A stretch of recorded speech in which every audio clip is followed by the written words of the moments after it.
மீனாட்சி சுந்தரேஸ்வரர் திருக்கல்யாண வரலாறு பாகம் 2. மீனாட்சி அம்மையின் திரு அவதாரம் நிகழ்ந்துவிட்டது என்று அகத்தியர் மற்ற முனிவர்களுக்கு கூறினார். அம்முனிவர்கள் அகத்தியரிடம், மலையத்வஜ பாண்டியன் பல நாட்கள் வருந்தி தவம் இயற்றியே உலக அன்னையை தம் மகளாக பெற்றிருக்கிறார். தற்போது அன்னை பாண்டியனின் திருமகளாக இப்பூமியில் இறைவனை விட்டுவிட்டு தனியே தோன்ற காரணம் என்று கேட்டார்கள். அதற்கு அகத்தியர், விஸ்வாவசு என்ற கந்தர்வனின் மகளான வித்யாவதி உமையம்மையின் மீது மிக்க அன்பு கொண்டிருந்தார். ஒரு நாள் தனது தந்தையிடம் உமையம்மையின் அருளை பெற வழிபட வேண்டிய தலம் என்ன என்று கேட்டார். அதற்கு விஸ்வாவசு மதுரை சிறந்த இடம் என்று கூறினார். வித்யாவதியும் மதுரையை அடைந்து பல விரத முறைகளை மேற்கொண்டு தை மாதத்தில் அங்கேற்கண்ணி இறைவனின் சன்னதியை அடைந்து யாழினை இசைத்து அம்மன் பற்றிய இனிய பாடல்களை பாடினார். அப்போது அங்கேற்கண்ணி அம்மை 3 வயது குழந்தையாக வித்யாவதிக்கு காட்சி தந்தார். வித்யாவதியிடம் அங்கேற்கண்ணி உன் விருப்பம் என்ன என்று கேட்டார். வித்யாவதியும், தாயே, நின் திருவடியில் நீங்காத அன்பினை நான் எப்போதும் பெற்றிருக்க வேண்டும் என்று கேட்டார்.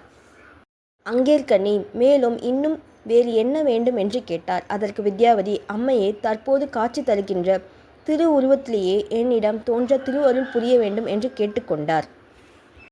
அதனை கேட்ட அங்கேற்கண்ணி, பாண்டியனின் மரபிலேயே மலையத்வஜ பாண்டியன் தோன்றுவான். நீ அவனுடைய மனைவியாய் வருவாய். யாம் அப்போது இத்திரு உருவத்திலேயே உனது தவ புதல்வியாய் உன்னிடம் வருவோம் என்று அருளினார். வித்யாவதியின் தவ பயனால் உலக அன்னை மதுரையில் தடாதகையாகத் தோன்றினாள் என்று அகத்தியர் சொல்லி முடித்தார். இறைவனின் திருவாக்குப்படி தடாதகை என்ற பெயரை குழந்தைக்கு சூட்டி மனைவியுடன் அரண்மனை திரும்பிய மலையத்வஜ பாண்டியன் தனக்கு குழந்தை பிறந்ததை உலகெங்கும் அறிவிக்க செய்தான். தடாதகை பற்றிய இறைவனின் திருவாக்கினை மன்னன் தன்னுடைய நம்பிக்கை உரிய அமைச்சர் சுமதியிடம் மட்டும் சொன்னான். தடாதகை என்ற சொல்லுக்கு மாறுபட்டவள் என்பது பொருளாகும். தடாதகையும் போர் கலைகள் உள்ளிட்ட எல்லா கலைகளையும் கற்று குமரி பருவத்தை எய்தினார். தடாதகை பிராட்டியார் குமரி பருவத்தை அடைந்ததும் மலையத்வஜ பாண்டியன் தன் அமைச்சரான சுமதி என்பவரிடம் கலந்தாலோசித்து நல்லதொரு நாளில் தடாதகை பிராட்டியாருக்கு பாண்டிய நாட்டு அரசியாக திருமுடி சூட்டினார். சில நாட்களில் மலையத்வஜ பாண்டியன் விண்ணுலகத்தை அடைந்தார். தடாதகையும் தான் கற்ற கல்வியின்படி நாட்டினை சிறப்புற ஆட்சி செய்தார். மீனானது பார்வையாலே தன் குஞ்சுகளுக்கு உணவினை ஊட்டி பாதுகாப்பது போல தடாதகையும் தம் குடிமக்களை பாதுகாத்து அரசாண்டார். மீன் போன்ற கண்களை கொண்ட அரசியாக அரசாண்டதால் மீனாட்சி என்றும் அங்கேற்கண்ணி என்றும் அழைக்கப்படுகிறார். அங்கேற்கண்ணி அம் + அயல் + கண்ணி. அம் என்றால் அழகிய, கயல் என்றால் மீன், கண்ணி என்றால் கண்களை உடையவள், அழகிய மீன் போன்ற கண்களை உடையவள். தடாதகை பிராட்டியார் கன்னி பருவத்தில் முடிசூடி பாண்டிய நாட்டை ஆண்டமையால் பாண்டிய நாடு கன்னி நாடு என்னும் பெயர் பெற்றது.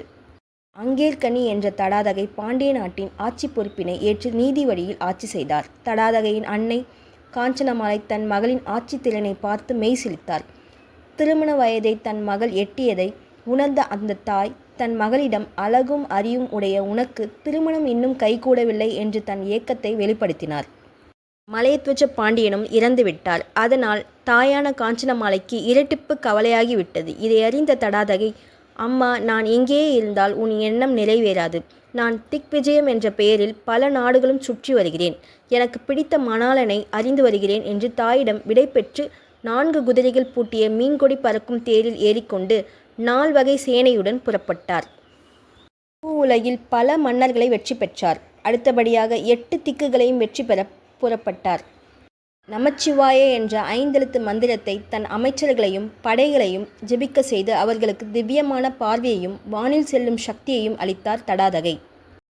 பின் கிழக்கே அமராவதி சென்று இந்திரனை வென்று அவன் பரிசாக அளித்த காமதேனு, கற்பகத்தரு, சிந்தாமணி எல்லாவற்றையும் பெற்றுக்கொண்டு தென்கிழக்கு திசைக்கு சென்று அக்னியை வென்று அவன் காணிக்கையாக அளித்த தங்க கட்டிகளுடன் தெற்கே வந்து யமனை போரில் வென்று அவன் தந்த வெகுமதிகளுடன் தென்மேற்கே நிருதியை ஜெயித்து மேற்கிலே வருணனையும் வடமேற்கில் வாயுவையும் வடக்கே சோமனனையும் வென்று அருள் புரிந்து வடகிழக்கில் கைலாயம் நோக்கி வந்தார்.